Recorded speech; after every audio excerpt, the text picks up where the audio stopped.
નમસ્તે વિદ્યાર્થીઓ, યુનિટ 10 માં આપણે ગયા લેક્ચરમાં દાખલાઓ કર્યા. થોડીક હું પહેલા ટેસ્ટની વાત કરી દઉં. તમે બધાએ વિજ્ઞાનની ટેસ્ટમાં યુનિટ 10 અને યુનિટ 2 ની ટેસ્ટ આપી. ઘણા બધાએ બહુ સારી મહેનત કરી હોય એવું મને પેપર જોવાથી લાગ્યું. હજી ઘણા એવા પણ વિદ્યાર્થીઓ છે કે જે પ્રમાણમાં થોડી ઓછી મહેનત કરે છે. એટલે મહેનત વધારો. જે વિદ્યાર્થીઓ ઓછી મહેનત કરે છે અને જે વિદ્યાર્થીઓએ સારી મહેનત કરી છે, માર્ક સારા આવ્યા છે, એ બધા વિદ્યાર્થીઓને ખૂબ ખૂબ શુભેચ્છા. આ જ રીતે એ લોકો મહેનત કરતા રહ્યો અને આ જ રીતના ટેસ્ટમાં સારા માર્ક્સ મેળવતા રહ્યો. ગયા લેક્ચરમાં મેં તમને દાખલા ભણાવ્યા હતા. આજે આપણે પહેલા એક અલગ પ્રકારનો યુનિક દાખલો કરવાનો છે. કદાચ જો પૂછાય આવા પ્રકારનો ટ્વિસ્ટ કરેલો દાખલો તો તમને આવડે એટલા માટે. પછી આપણે આગળ એક ટોપિક વિશે ચર્ચા કરીશું. તો સૌપ્રથમ આપણે આજે જે દાખલો કરવાનો છે એની ચર્ચા કરીએ. આ દાખલો ટેક્સ્ટબુક નો નથી, ટેક્સ્ટબુક ની બહારનો દાખલો છે. એટલે ખાસ જે તમે દાખલાની બુક બનાવેલી છે એ દાખલાની બુકમાં આ દાખલો છે જરૂર નોંધ કરી લેજો. તો વાત કરીએ આપણે દાખલાની.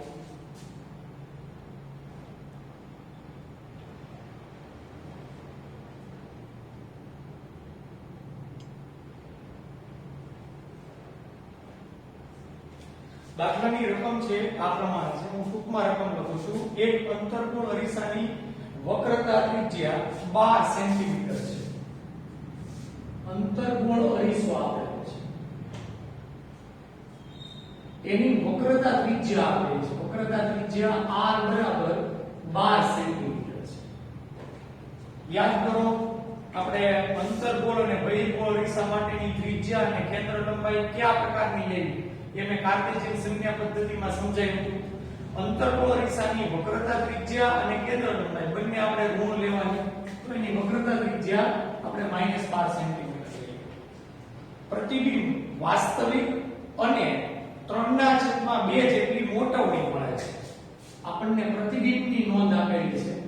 જે પ્રતિબિંબ મળે છે એ પ્રતિબિંબ વાસ્તવિક મળે છે અને મોટવણીનું મૂલ્ય આપેલું છે. મોટવણી 3/2 મૂલ્ય ધરાવે છે. તો આ અરીસા માટે વસ્તુ અંતર જેને આપણે u વડે ઓળખીએ છીએ, u અને પ્રતિબિંબ અંતર એટલે કે v, આ બંનેની ગણતરી કરો. અત્યાર સુધી આપણે જે દાખલા કર્યા એ દાખલામાં વસ્તુ અંતર અથવા પ્રતિબિંબ અંતર બેમાંથી એકનું મૂલ્ય આપી દીધું હોય અને આપણે અરીસાના સૂત્રનો ઉપયોગ કરીને દાખલો કરી નાખતો. પણ આ દાખલો એમાં વસ્તુ અંતર અને પ્રતિબિંબ અંતર એ બંને શોધવાનું છે. હવે કઈ રીતે આપણે શોધવું એની આપણે ચર્ચા કરવાની છે. આપણી પાસે બે સૂત્રો છે. એક તો અરીસાનું સૂત્ર 1/u + 1/v બરાબર 1/f. બીજું મોટવણીનું સૂત્ર પણ આપણી પાસે છે. મોટવણી m બરાબર h'/h. પણ હું એમ સૂત્ર લેતો નથી. એ સૂત્ર એટલા માટે નથી લેતો કારણ કે આપણે પ્રતિબિંબ કે વસ્તુ પૈકી કોઈની ઊંચાઈ શોધવાની નથી અને આમાં એનો ઉલ્લેખ નથી કર્યો. પણ મોટવણીનું બીજું પણ સૂત્ર છે m બરાબર -v/u. આ બે સૂત્રોનો ઉપયોગ કરીને આપણે દાખલાની ગણતરી કરવાની છે. હવે આપણે જો અરીસાનું સૂત્ર લઈએ તો એમાં u અને v ની કિંમત આપણે બે કિંમત શોધવાની છે. f ની કિંમત હોવી જોઈએ. f ની કિંમત નથી પણ વક્રતા ત્રિજ્યા r છે. તો આપણે r અને f વચ્ચેનો જે સંબંધ છે એ દર્શાવતું સૂત્ર લખી નાખીએ. f બરાબર r/2. કેન્દ્ર લંબાઈ વક્રતા ત્રિજ્યાથી અડધી થાય. r બરાબર આપેલા છે -12 એના છેદમાં 2 છેદ ઉડાડીએ એટલે f બરાબર -6 સેન્ટીમીટર જવાબ આવશે. તો આપણને કેન્દ્ર લંબાઈ મળી -6 સેન્ટીમીટર. હવે આપણે આગળ ચર્ચા કરીએ આ વસ્તુ અંતર અને પ્રતિબિંબ અંતર એટલે કે u અને v એ બંને વસ્તુ શોધવી છે. f આપેલા હોય બે વસ્તુ તો આપણે અરીસાના સૂત્ર ઉપરથી ગણી નાખીએ. તો આમાં આપણે કામ કરીએ મોટવણીના સૂત્રનો ઉપયોગ કરીએ. મોટવણીની કિંમત આપેલી છે એટલે હું આ મોટવણીના સૂત્રનો ઉપયોગ કરું. m બરાબર -v/u. m ની કિંમત આપી દીધી 3/2 એટલે m બરાબર લખી નાખું 3/2 બરાબર -v/u. બરાબર. આમાં આપણે u ને સૂત્રનો કરતા બનાવીએ. હું u ને આ બાજુ લઈ એટલે આમ તો આપણે v ને સૂત્રનો કરતા બનાવીએ એટલે પેલા વસ્તુ અંદર u મળી જાય. ગમે એનો સૂત્રનો કરતા તમે બનાવી શકો. u ને હું આ બાજુ લઈ લઉં 3/2 આ u ને આપણે બરાબર ની આ બાજુ લઈ લઈએ. u આ માઈનસ નિશાની પણ આ બાજુ લઈ લઈએ. -3/2 આ v બરાબર છે. હવે આ અરીસાના સૂત્રમાં આ 1/2 છે. આપણને મળ્યા v. તો આપણે એક કામ કરીએ 1/2 એટલે વ્યસ્ત કરી નાખીએ. વ્યસ્ત કરતા બે બાજુ વ્યસ્ત કરીએ. વ્યસ્ત કરવાના છે એટલે આનો વ્યસ્ત છે -2/3 u બરાબર આનો વ્યસ્ત કરો 1/2 આ 1/2 બરાબર આપણે આ અરીસાના સૂત્રમાં -2/3 u લખી શકાય. ઈઝી વસ્તુ છે. હવે આપણે અરીસાના સૂત્રનો અહીંયા ઉપયોગ કરશું. અરીસાનું સૂત્ર 1/u વત્તા 1/v બરાબર 1/f. u વસ્તુ અંતર. તમે અંતરગોળ અરીસો લ્યો કે બહિર્ગોળ અરીસો લ્યો કોઈ પણ અરીસા માટે હંમેશા વસ્તુ અંતર ઋણ જ હોવાનું. એટલે અહીંયા આગળ જે આપણે u લેશું એ માઈનસ લેશું. 1/આ માઈનસ u વસ્તુ અંતર હંમેશા ઋણ હોય. તમે ત્યાં x પણ ધારી શકો કોઈ વાંધો નથી. વત્તા 1/v બરાબર આપણે લઈ શકીએ -2/3 છેદમાં છે u બરાબર 1/f ની કિંમત આપણને મળી -6 સેન્ટીમીટર એટલે -6 બરાબર. આ મેં આગળ જે અરીસાનું સૂત્ર છે એમાં v બરાબર 1/v બરાબર -2/3 u લખ્યું અને f ની કિંમત જે આપણે અહીંયા આગળ મેળવી -6 સેન્ટીમીટર એની મેં આગળ કિંમત લખેલી છે. હવે આપણે સાદુરૂપ આપવાનું છે. સાદુરૂપમાં સૌથી પહેલા તો જો અહીંયા માઈનસ માઈનસ આ બે માઈનસ નિશાની છે એટલે એ બંને માઈનસ નિશાની છે એ આપણે પ્લસમાં કન્વર્ટ કરી નાખીએ. 1/u આપણે આ માઈનસ જ રાખીએ. પછી અહીંયા માઈનસ પ્લસ માઈનસ 2/3 u બરાબર -1/6 આ પ્રમાણે થશે. આગળ વાત કરીએ. હવે અહીંયા આગળ u અને 3u આ બેયનો આપણે લસા લેવો પડશે. લસા એકદમ સિમ્પલ છે. આ 3u લસા એટલે પેલા છેદમાં હું લખી નાખું 3u. અહીંયા u છે એટલે આને 3 વડે ગુણો -3. અહીંયા આગળ 3u બંને છે એટલે -2 એમનેમ રહેશે બરાબર -1/6 -3 -2 એટલે આપણને જવાબ મળશે -5/3u બરાબર -1/6. બે બાજુ માઈનસ માઈનસ નિશાની માઈનસ માઈનસ આપણે પ્લસ કરી નાખીએ એટલે 5/3 u બરાબર 1/6. હવે આપણે u શોધવા છે એટલે u ને સૂત્રનો કરતા બનાવીએ. u બરાબર u ને આ બાજુ લઈ જાઓ 6 આ બાજુ આવે 5 ગુણ્યા 6 અને 3 આ બાજુ આવશે એટલે 3 ગુણ્યા 1 બરાબર છે. હું u ને આ બાજુ લઈ ગયો એટલે u સૂત્રનો કરતા બની ગયો. 6 ને આ બાજુ લઈ ગયા 5 ગુણ્યા 6 1 છે તો આ બાજુ 3 વડે ગુણો એટલે એ પ્રમાણે છેદ ઉડશે 3 દુ 6 અને 5 ગુણ્યા 2 એટલે આપણને u ની કિંમત મળશે u બરાબર 10 સેન્ટીમીટર બરાબર. પણ u બરાબર જે 10 સેન્ટીમીટર મળે એ આપણને માઈનસ માં મળે એટલે ખાસ આ વસ્તુ તમારે યાદ રાખવાની. આપણે આ 10 સેન્ટીમીટર લખીએ એનો વાંધો નહીં પણ જ્યારે આપણે વસ્તુ અંતર કાર્ટેશિયન સંજ્ઞા પદ્ધતિમાં લખતા હોઈએ ત્યારે -10 ના બદલે આપણે -10 લેતા હોઈએ પણ અહીંયા 10 સેન્ટીમીટર તમે લખો તો ચાલશે. એનું કારણ શું? કારણ કે આપણે તો અંતર આને લેવા દેવા છે એટલે u બરાબર તમે અત્યારે 10 સેન્ટીમીટર લખો જવાબમાં તો ચાલે એમાં કઈ ભૂલ ગણાશે નહીં. તો આપણને વસ્તુ અંતર મળી ગયું. હવે આપણે પ્રતિબિંબ અંતર v શોધવાનું છે. તો પ્રતિબિંબ અંતર v શોધવા માટે આપણે આ મોટવણીના સૂત્રનો ઉપયોગ કરીએ. m બરાબર -v/u. m ની કિંમત છે આપણી પાસે 3/2 મોટવણીની કિંમત આપેલી છે બરાબર માઈનસ v ને આપણે એમ રાખીએ ઓકે v શોધવા છેદમાં u બરાબર આ વખતે આપણે પાછા -10 લેશું એટલે અહીંયા આપણે લખી નાખીએ -10 માઈનસ માઈનસ પ્લસ કારણ કે વસ્તુ અંતર તો ઋણ જ આવે એટલે આ પ્લસ થઈ જશે 10 ને આપણે આ બાજુ લઈ લઈએ એટલે v બરાબર 3 ગુણ્યા 10 છેદમાં 2 પાછો છેદ ઉડાડો તમે એટલે 2 પંચાને 10 3 ગુણ્યા 5 કરો એટલે v ની કિંમત આપણને મળે v બરાબર 15 સેન્ટીમીટર પણ સામાન્ય રીતે આપણે જ્યારે v અહીંયા લેશું ત્યારે પ્રતિબિંબ વાસ્તવિક હોવાને લીધે આપણે v ની કિંમત પણ માઈનસ લેશું તો આ રીતે આપણે દાખલો છે એ ગણી શકીએ છીએ તો આ આપણે વાત કરી અંતર્ગોળ અરીસા વડે જે પ્રતિબિંબ આપણને વાસ્તવિક મળે છે એની માટે વક્રતા ત્રિજ્યા આપેલી છે મોટવણી આપેલી છે આપણે વસ્તુ અને પ્રતિબિંબ અંતર શોધવાનું હોય તો આ પ્રમાણે આપણે શોધી શકીએ છીએ આગળ આપણે ચર્ચા કરીએ આજ આપણે એક નવો ટોપિક પછી લેવાનું છે પણ એ પહેલા મોટવણી આધારિત કઈ રીતે આપણને પ્રતિબિંબનો ખ્યાલ આવે એની આપણે ચર્ચા કરવાની છે એટલે તમને મોટવણીનું મૂલ્ય આપી દીધું હોય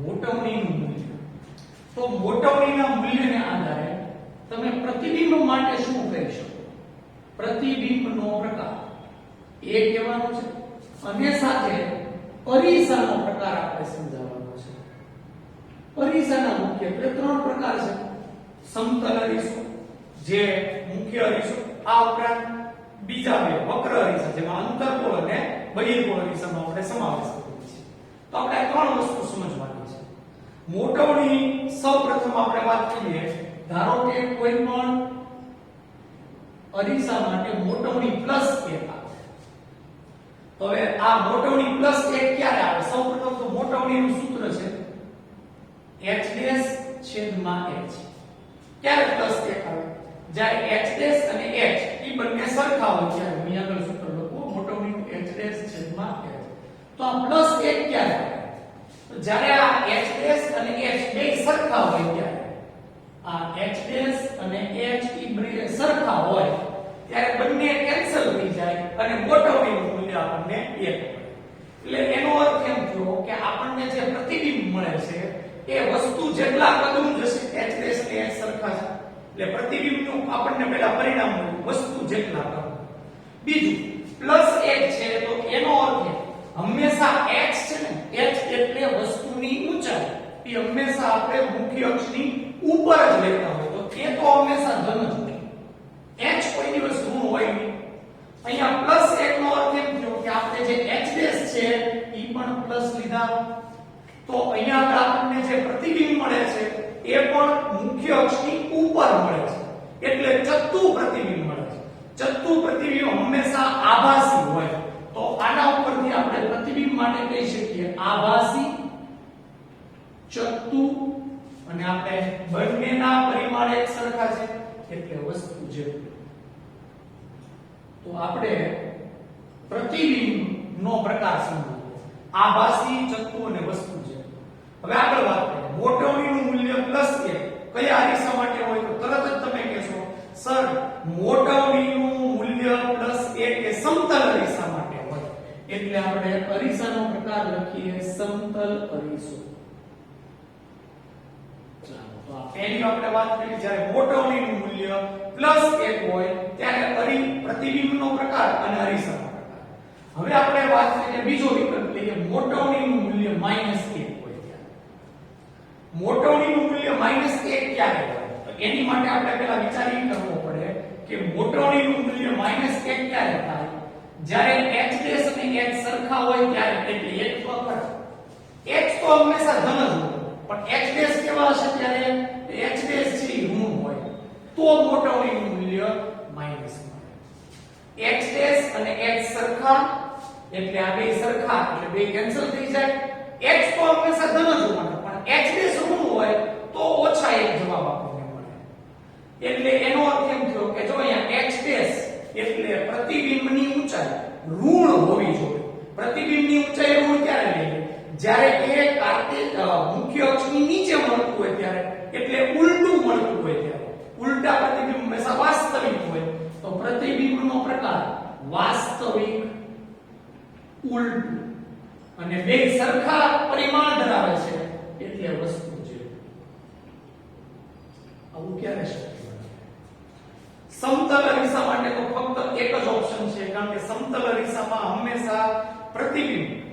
આભાસી ચત્તુ અને વસ્તુ જેટલા કદનું જોવાનું છે. બહિર્ગોળ અરીસામાં યાદ કરો તો બહિર્ગોળ અરીસામાં હંમેશા પ્રતિબિંબ છે ને એ આભાસી મળે પણ વસ્તુ કરતા નાનું જ મળવાનું છે એ આપણને ખ્યાલ છે. અહીંયા પ્રતિબિંબ વાસ્તવિક. કયો કયો અરીસો? અંતર્ગોળ અરીસો. એટલે આમાં આપણે અરીસાનો પ્રકાર લખશું અંતર્ગોળ અરીસો. આવું ક્યારે પોસિબલ છે કે જ્યારે અંતર્ગોળ અરીસામાં વાસ્તવિક ઉલટું અને વસ્તુ જેટલા કદનું પ્રતિબિંબ મળે? યાદ કરજો, જ્યારે આપણે વસ્તુને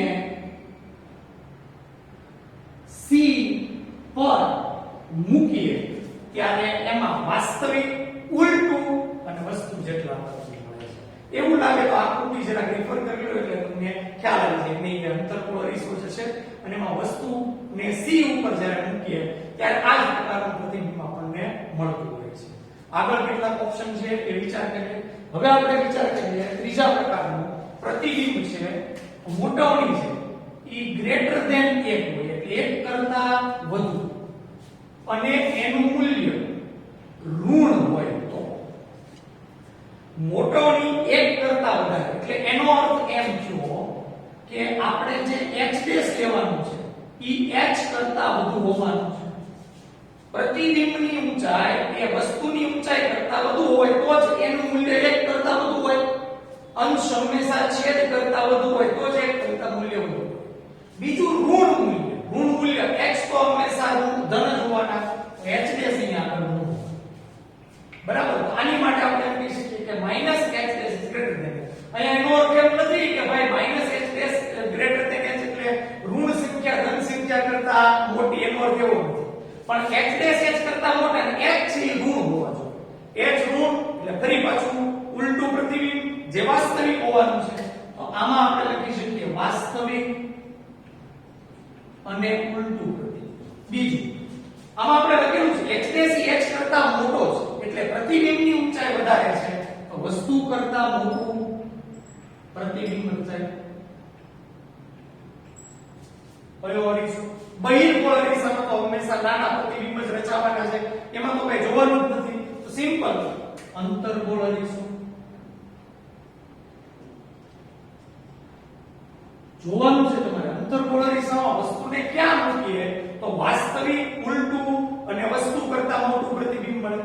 તો વસ્તુને તમે C અને F ની વચ્ચે અને F આ બે સ્થાને મૂકો ત્યારે પ્રતિબિંબ વાસ્તવિક ઉલટું અને વસ્તુ કરતા મોટું મળે છે. એટલે હું લખી નાખું C અને F વચ્ચે તથા F પર આપ તમે વસ્તુને મૂકો ત્યારે આ પ્રકારનું પ્રતિબિંબ વાસ્તવિક ઉલટું અને વસ્તુ કરતા મોટું પ્રતિબિંબ તમને મળવાનું છે. આગળ નવો ઓપ્શન વિચારીએ. એ જ રીતે ગ્રેટર ધેન 1 પણ ધન મૂલ્ય હોય તો ગ્રેટર ધેન 1 પણ ધન મૂલ્ય. વિચાર કરીએ ગ્રેટર ધેન 1 અને ધન મૂલ્ય. સૌપ્રથમ ગ્રેટર ધેન એટલે 1 કરતા તો મોટું પ્રતિબિંબ એટલે આપણે એની માટે એમ તો કહીએ છીએ કે h' is greater than h હોવાના છે. સ્વાભાવિક છે. ધન મૂલ્ય એટલે h પણ ધન, ઈ તો ધન જ હોવાના છે. અહીંયા h' પણ ધન તો જ બંનેનો ગુણોત્તર આપણને ધન મળે. આનો અર્થ એમ h' ધન મળ્યા એટલે મુખ્ય અક્ષની ઉપર પ્રતિબિંબ જે આપણને ચત્તુ મળે છે. ચત્તુ આભાસી પ્રતિબિંબ એટલે અહીંયા લખી શકીએ આભાસી ચત્તુ અને h' ઈ મોટું જો એ ધન મળે એટલે કે h' મોટા છે એટલે આપણે લખી નાખીએ વસ્તુ કરતા મોટું. ફરી પાછું જો વસ્તુ કરતા મોટું પ્રતિબિંબ એટલે પાછા આપણે લખી નાખીએ અંતર્ગોળ અરીસો. નાનું પ્રતિબિંબ હોય તો બહિર્ગોળ અરીસો આવે પણ આપણે મોટું પ્રતિબિંબ હોય તેની માટે અંતર્ગોળ અરીસો લેવાનો. આભાસી ચત્તુ અને વસ્તુ કરતા મોટું પ્રતિબિંબ અંતર્ગોળ અરીસામાં ક્યાં રાખીએ વસ્તુને તો મળે. આકૃતિ રિફર કરો અથવા યાદ હોય તો તરત તમને જવાબ આવશે. સાહેબ F અને P ની વચ્ચે જ્યારે વસ્તુને મૂકીએ ત્યારે પ્રતિબિંબ આભાસી ચત્તુ અને વસ્તુ કરતા મોટું પ્રતિબિંબ મળવાનું છે. એટલે લખી નાખું F અને P વચ્ચે કેન્દ્ર, મુખ્ય કેન્દ્ર અને ધ્રુવ વચ્ચે જ્યારે વસ્તુને મૂકશું ત્યારે આ પ્રકારનું પ્રતિબિંબ મળશે. આગળ વાત કરીએ. પ્રતિબિંબ ગ્રેટર ધેન 1 અને લેસ ધેન ગ્રેટર ધેન 1 ના તો ઓપ્શન ઓપ્શન આપણે લઈ લીધા છે. હવે લેસ ધેન એટલે 1 કરતા ઓછી મૂલ્ય ધરાવતી ગોઠવણી. લેસ ધેન 1 અને ઋણ હોય ત્યારે 1 કરતા નાનું પ્રતિબિંબ, 1 કરતા નાનું પ્રતિબિંબ એટલે સૌથી પહેલા તો આપણે આમ વિચારી લઈએ h dash is less than h. 1 કરતા ઓછી કિંમત ક્યારે મળે? જ્યારે અંશ છેદ કરતા નાનો હોય ત્યારે h dash એ h કરતા નાનો હોય. અને ઋણ h તો હંમેશા ધન જ હોવાના છે, h dash ના ઋણ. h dash ઋણ એટલે એનો અર્થ એમ કે નીચેના ભાગમાં ઉલટું પ્રતિબિંબ જે વાસ્તવિક હોય એટલે પ્રતિબિંબનો પ્રકાર આપણે લઈએ વાસ્તવિક અને ઉલટું. h dash એ h કરતા નાના છે જે દર્શાવે છે વસ્તુ કરતા નાનું પ્રતિબિંબ કરતા નાનું. હવે અહીંયા જ્યારે મોટું પ્રતિબિંબ હોય ત્યારે તો આપણે આંખ મીચીને અંતર્ગોળ અરીસો લખી નાખો. અહીંયા નાનું પ્રતિબિંબ આવ્યું તો બહિર્ગોળ અરીસો આવી શકે. પણ બહિર્ગોળ અરીસામાં જે પ્રતિબિંબ મળે એ હંમેશા આભાસી અને જથ્થા મળે. અહીંયા વાસ્તવિક અને ઉલટું પ્રતિબિંબ જે ફક્ત અંતર્ગોળ અરીસામાં જ મળી શકે છે. એટલે આમાં પણ આપણે લખી નાખીએ અંતર્ગોળ અરીસો. ક્યાં વસ્તુને મૂકીએ છે તો આ પ્રમાણે વાસ્તવિક ઉલટું અને વસ્તુ કરતા નાનું પ્રતિબિંબ મળશે. તો યાદ કરો વસ્તુને અનંત અંતરે ત્યારે તો બિંદુઓ જ પ્રતિબિંબ મળે, પણ વસ્તુને સીધી થોડે દૂર મૂકીએ ત્યારે આપણને વાસ્તવિક ઉલટું અને વસ્તુ કરતા નાનું પ્રતિબિંબ મળે છે. એટલે લખી નાખીએ c થી થોડે. ઓકે, આગળ ચર્ચા કરીએ. છેલ્લો ઓપ્શન છે વસ્તુ મોટવણીની કિંમત લેસ ધેન 1 પણ ધન હોય તો. લેસ ધેન 1 એટલે સ્વાભાવિક છે. આગળ આપણે જે ઓપ્શન વિચાર્યો તો h dash is less than h હોવાના છે. પ્રતિબિંબ છે એની ઊંચાઈ વસ્તુની ઊંચાઈ કરતા નાની હોવાની. પણ ધન મૂલ્ય છે એટલે એનો અર્થ એમ થયો કે h dash અહીંયા આગળ ધન હોવાના છે. h dash નું મૂલ્ય ધન એટલે પ્રતિબિંબ આપણને મુખ્ય અક્ષની ઉપર ચત્તુ મળે છે. એટલે આપણે અહીંયા લખી નાખીએ ચત્તુ પ્રતિબિંબ આભાસી હોય. આભાસી ચત્તુ અને જો અહીંયા h છે h dash કરતા મોટા એટલે h dash પ્રતિબિંબ નાનું વસ્તુ કરતા નાનું. તરત આપણને ખબર પડી જાય કે આભાસી ચત્તુ અને વસ્તુ કરતા નાનું પ્રતિબિંબ એ બહિર્ગોળ અરીસામાં જ લાગુ પડે છે. બહિર્ગોળ અરીસામાં વસ્તુને તમે ગમે ત્યાં મૂકો પ્રતિબિંબ આભાસી ચત્તુ અને વસ્તુ કરતા નાનું જ મળવાનું છે. તો આ આપણે કોષ્ટક છે જેની આપણે માહિતી મેળવી.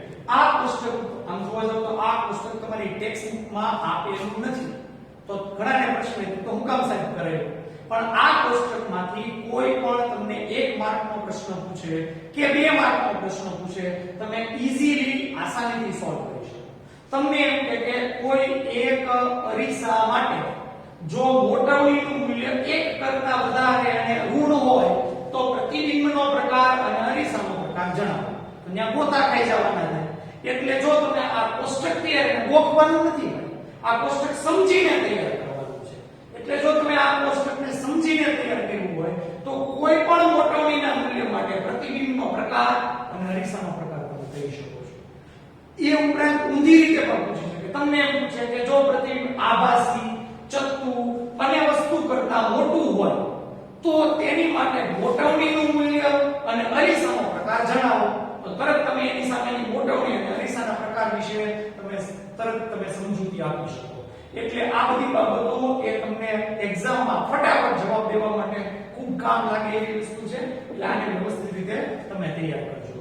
આગળ હવે આપણે જે નવો ટોપિક જે ભણવાનો છે એ ટોપિક વિશે ચર્ચા કરીએ. આપણે અગાઉ જ્યારે પ્રકાશનું સ્વરૂપ ભણ્યા હતા ત્યારે પ્રકાશના સ્વરૂપમાં મેં એક બાબત કીધી કે પ્રકાશ હંમેશા સીધી રેખામાં ગતિ કરે, હંમેશા સુરેખ પથ પર ગતિ કરે. પણ જ્યારે પ્રકાશ એક માધ્યમમાંથી બીજા માધ્યમમાં પ્રવેશે, સમજીએ આપણે. દાખલા તરીકે આપણે બે જુદા જુદા પારદર્શક માધ્યમ વિચારીએ. માધ્યમ પારદર્શક હોવા જરૂરી છે. દાખલા તરીકે આ હવાનું માધ્યમ છે અને આ કાચનું માધ્યમ છે. બે જુદા જુદા માધ્યમ છે. હવાનું માધ્યમ એને આપણે કહી દઈએ માધ્યમ નંબર 1 અને કાચનું માધ્યમ એને આપણે કહી દઈએ માધ્યમ નંબર 2. બંને માધ્યમ પારદર્શક છે, પ્રકાશ એમાંથી પસાર થઈ શકે. હવે પ્રકાશનું કોઈ કિરણ એ હવાના માધ્યમમાંથી કાચના માધ્યમમાં પ્રવેશે છે. આ પ્રકાશનું કોઈ કિરણ આપાત થાય છે. જે કિરણ આપાત થતું હોય એને આપણે કહી દઈએ આપાત કિરણ. આ આપાત કિરણ છે. આ આપાત કિરણ એ કાચની સપાટી ઉપર આપાત થાય છે. અહીંયા હવા અને કાચના માધ્યમની વચ્ચે એક કાલ્પનિક સપાટી વિચારવાની છે. કાલ્પનિક સપાટી હોય નહીં, પણ એવું વિચારે કે હવા અને કાચના માધ્યમની વચ્ચે એક એવી કાલ્પનિક સપાટી છે કે જે બે માધ્યમને જુદા કરે છે. એટલે હું અહીંયા લખી નાખું બે માધ્યમોને જુદા પાડતી સપાટી. હોતી નથી એવું કઈ હોય નહીં કે આ હવા અને કાચના માધ્યમને જુદા પડે, પણ આપણે એવી કાલ્પનિક સપાટી વિચારી કે જે બે માધ્યમને જુદા પાડે છે. બરાબર. હવે આ પ્રકાશનું કિરણ જે આપાત કિરણ છે એ હવાના માધ્યમમાંથી પ્રવેશે કાચના માધ્યમમાં. પ્રકાશનું કિરણ જ્યારે હવાના માધ્યમમાંથી કાચના માધ્યમમાં પ્રવેશે એટલે સામાન્ય રીતે આપણે વિચાર કરીએ તો પ્રકાશની સૂર્યરેખા પર પથ પર ગતિ કરે તો ધારો કે આ પ્રકાશનું કિરણ આ રીતે ગતિ કરતું હોવું જોઈએ સૂર્યરેખા પર, પણ એની બદલે અહીંયા આગળ આપણને કંઈક જુદું જોવા મળ્યું. જે અહીંયા આપાત કિરણ હતું એ કાચના માધ્યમમાં પ્રવેશ્યું એટલે બે માધ્યમને જુદી પાડતી સપાટીએથી સહેજ વિચલિત થયું. આ હકીકતમાં માર્ગ મોજું આવડો જે મેં રેડ કલરથી દર્શાવેલો છે એની બદલે અહીંયા આગળ માર્ગ છે થોડોક બદલાઈ ગયો તમે જોઈ શકો છો. તો આ જે ઘટના બની જ્યારે પ્રકાશનું કિરણ એક માધ્યમમાંથી બીજા પારદર્શક માધ્યમમાં પ્રવેશે ત્યારે બે માધ્યમને જુદી પાડતી સપાટી સહેજ પોતાની દિશા બદલે અથવા પોતે વિચલિત થાય. આ જે ઘટના છે એ ઘટનાને બોલવામાં આવે છે વક્રીભવન. વક્રીભવન નહીં હો ભાઈ, વક્રીભવન. તો આ આપણે વાત કરી વક્રીભવનની. વક્રીભવનની વ્યાખ્યા બહુ સિમ્પલ છે. પ્રકાશનું કિરણ એ એક પારદર્શક માધ્યમમાંથી બીજા પારદર્શક માધ્યમમાં પ્રવેશે ત્યારે તે પોતાની થોડી દિશા બદલે છે અથવા વિચલિત થાય છે. આ ઘટનાને વક્રીભવન કહેવામાં આવે છે. પ્રકાશનું કિરણ એક પારદર્શક માધ્યમમાંથી બીજા પારદર્શક માધ્યમમાં પ્રવેશે ત્યારે તે થોડું વિચલિત થાય છે અથવા એમ પણ લખી શકે દિશા બદલે છે. એકદમ દિશા બદલી ને થોડીક દિશા બદલે છે. તો આ જે ઘટના છે એને વક્રીભવન કહેવાય. એક મહત્વની વસ્તુ અહીંયા જે આપણે કિરણ આપાત કર્યું એ ત્રાંસુ હોવું જરૂરી છે. એટલે જો આપણે સીધું કિરણ આપાત કરીએ સપાટીને બિલકુલ એને લંબ તો વક્રીભવન થતું નથી. શા માટે એની આપણે આગળ ચર્ચા કરીશું. એટલે અહીંયા જે આપણે પ્રકાશનું કિરણ લીધું એ ત્રાંસુ હોવું જરૂરી છે તો જ વક્રીભવન આમાં શક્ય છે. જે કિરણનું અહીંયા વક્રીભવન થયું, જો કાચના માધ્યમમાં આ કિરણનું વક્રીભવન થયું તો આ કિરણને આપણે કહેશું વક્રીભૂત કિરણ. આનું આપણે નામ આપશું વક્રીભૂત કિરણ. આમાં ભૂત ભલે પણ ભૂત છે એટલે આપણે નામ આ પ્રમાણે આપ્યું છે તો એને વક્રીભૂત કિરણ કહેશું. આ આપાત કિરણ વક્રીભૂત કિરણને આપણે વક્રીભવનની આપણે ચર્ચા કરી. આવી ઘટના આપણે રોજબરોજ જોતા હોઈએ. ઘણીવાર તમે જોતા હશો કે કાચના પ્યાલાની અંદર આપણે કોઈ પેન્સિલ નાખી હોય તો પેન્સિલનો જે ભાગ કાચની પાણીની સપાટીથી નીચે જતો હોય તે થોડો બટકી ગયો હોય અથવા થોડો ત્રાંસો થઈ ગયો હોય, વળી ગયો હોય એવું લાગે. કારણ વક્રીભવન છે. આપણે એ પણ જોયું છે ઘણીવાર કે એકદમ ચોખ્ખું તળાવ કે નદી હોય એમાં ઘણીવાર ઘણા પૂજા કરવા માટે અંદર પાણી અંદર સિક્કા નાખે અને એ સિક્કા આપણે જ્યારે લેવા જઈએ ત્યારે એમ લાગે કે આ તો બહુ તળિયું બહુ એનું નજીક છે, સિક્કો છે એ ઉપર છે. પણ જેવું આપણે સિક્કો લેવા માટે હાથ અંદર બોળીએ તો સિક્કો ઘણો ઊંડો હોય, એની ડેપ્થ છે એ આપણને ત્યારે ખબર પડે જ્યારે આપણે હાથ બોલીએ ત્યારે. બાકી નજરે જોતા આપણને એવું લાગે કે સિક્કો છે એ થોડો વધારે ઉપર આવી ગયો છે. તો આ પણ ઘટના એક પ્રકારના પ્રકાશના વક્રીભવનના લીધે છે. પ્રકાશના વક્રીભવનને લીધે થતી બીજી કેટલીક ઘટનાઓના ઉદાહરણો તમારી ટેક્સ્ટબુકમાં આપેલા છે, એને રેફર કરો અને સાથે સાથે તમારી આજુબાજુ આવા ઘણા બધા પ્રયોગો કરીને પણ તમે પ્રકાશના વક્રીભવન વિશે સમજ મેળવી શકશો. આવતા લેક્ચરમાં આપણે પ્રકાશના વક્રીભવન વિશે થોડી ડિટેલમાં ચર્ચા કરશું. આ લેક્ચર પૂરતું આપણે આટલું રાખીએ. આભાર. ધન્યવાદ.